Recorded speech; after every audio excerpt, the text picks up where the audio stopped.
कि वृत्रासुर ने शूल जो है, लोहे का शूल इंद्र के ऊपर चलाया और इंद्र बिल्कुल नहीं भयभीत हुए और अपने वज्र से शूल को चूर्ण कर दिया और फिर उसकी भुजा भी काट दी। वृत्रासुर की वो भुजा भी काट दी जिस भुजा से शूल वृत्रासुर ने फेंका।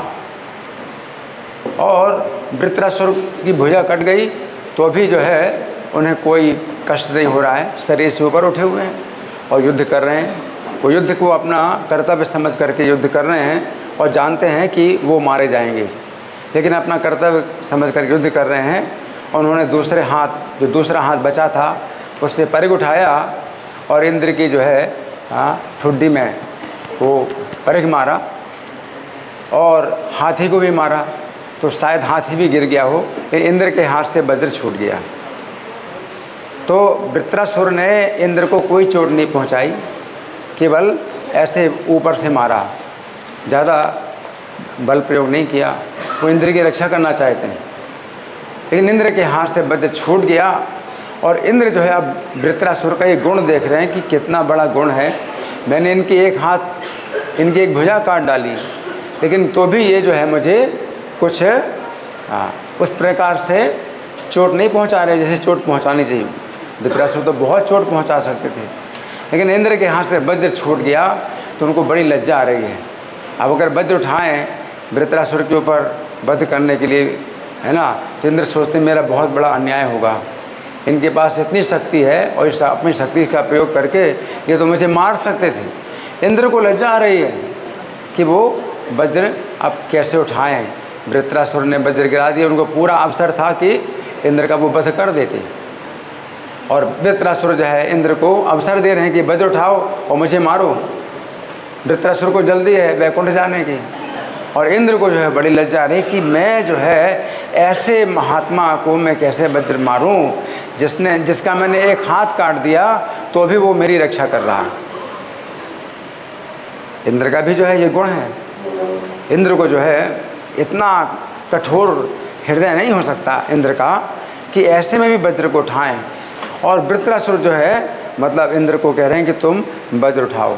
तो इसमें जो है वो क्या कह रहे हैं कि जो जितने प्राणी हैं वो भगवान के बस में उसी प्रकार से हैं जैसे कि पक्षी जाल में फंसे हुए हैं, तो श्वास तो ले सकते हैं और चेंचें भी कर सकते हैं, लेकिन और कुछ नहीं कर सकते। पक्षी जब जाल में फंस जाते हैं तो वो चेंचें खूब बोल सकते हैं और श्वास भी ले सकते हैं, लेकिन और बाकी कुछ नहीं कर सकते, है ना। तो उसी प्रकार हम लोग भी श्वास तो ले सकते हैं, खूब बोल भी सकते हैं, लेकिन कुछ कर नहीं सकते हैं। कितना बोलते हैं मैं ये कर लूँगा, मैं वो कर लूँगा, मैं ये कर सकता हूँ, मैं वो कर सकता हूँ। तो पक्षी जैसे जाल में फंसे चेंचें खूब करते हैं, ऐसे हम लोग भी खूब चेंचें करते हैं और श्वास भी लेते हैं। श्वास लेने की छूट है, लेकिन और कुछ नहीं कर सकते। काल के नियंत्रण में इस प्रकार से हैं हम लोग कि पक्षी जो है खूब चेंचें करें, छूट है उनको, और श्वास लेने की भी छूट है, ये कुछ कर नहीं सकते। तो यहाँ पर जो है इस प्रकार से वर्णन कर रहे हैं। फिर दूसरा अर्थ ये भी है कि सुसंति विवशावशे, यानी उनके वशीभूत होकर के उनको श्वास लेना भी पड़ता है, यानी जीना भी पड़ता है। जो कोई मरना भी चाहता है तो मर नहीं सकता, क्योंकि काल उसको जो है उसी प्रकार से जीवित रखता है, तो उसको जीना पड़ता है। जैसे बच्चा गर्भ में है, गर्भ कितना कष्ट भोग रहा है तो भी नहीं मरता है, उसकी श्वास चलती रहती है। तो भगवान उसकी श्वास चला रहे हैं, उसके जीवन की रक्षा कर रहे हैं। ये वो इतना कष्ट भोग रहा है, इतने कष्ट में तो कोई जीवित नहीं रह सकता, लेकिन तो भी भगवान उसको जीवित रखते हैं कि तुमको इसमें ही जीना पड़ेगा, तुमको ये कष्ट भोगना पड़ेगा। तो कोई व्यक्ति अगर इस तरह से जो है अगर मरना चाहे तो मर नहीं सकता, क्योंकि भगवान जिस तरह से जलाना चाहते हैं उन्हें उसी तरह से जीना पड़ता है। वे अपने श्वास को बंद करना चाहें तो अपनी श्वास भी बंद नहीं कर सकते, और बहुत कष्ट में भी उनको जीना पड़ता है। फिर तीसरा अर्थ ये भी है यहाँ कि जो बेबस होकर के श्वास लेते हैं, जहाँ हम श्वास नहीं ले सकते वहाँ भी भगवान हमको श्वास देते हैं। तो एक ये भी है कि सांस हमारी चलती रहती है, जहाँ श्वास हम नहीं ले सकते वहाँ भी हमारी सांस चलती है। जैसे मछलियाँ पानी में रहती हैं और तो भी वो श्वास लेती हैं। तो मछलियाँ पानी में श्वास लेती हैं, पानी में तो वो श्वास ले नहीं सकते, लेकिन भगवान अगर जो है आपको जलाना चाहें तो जो है आप नहीं मर सकते और आप जिएंगे। तो मछलियाँ पानी में भी रह करके श्वास लेती हैं। तो वृत्रासुर का ये कहना है कि श्री कृष्ण के बस में सब कुछ है, तो जहाँ जो हारने वाला है वो जीत जाता है, जो कमज़ोर है वो जीत जाता है, और जो बहुत सबल है, बहुत बलवान है, वो जो है हार जाता है, क्योंकि सब खेल श्री कृष्ण का है। तो वृत्रासुर इस प्रकार से कह रहे हैं कि तुम तो जीतोगे, क्योंकि भगवान ने निश्चित कर दिया है कि तुम जीतोगे, और मैं तुम्हारे द्वारा मारा जाऊंगा, ये भी निश्चित हो चुका है, तो मैं तुम्हारे द्वारा मारा जाऊंगा, इसलिए तुम चिंता मत करो, तुम अपना कार्य करो, मैं अपना कार्य कर रहा हूँ। तो वृत्रासुर कह रहे हैं जैसे मैं मेरी एक भुजा कट गई तो भी मैं युद्ध कर रहा हूँ, उसी प्रकार से तुम भी युद्ध करो।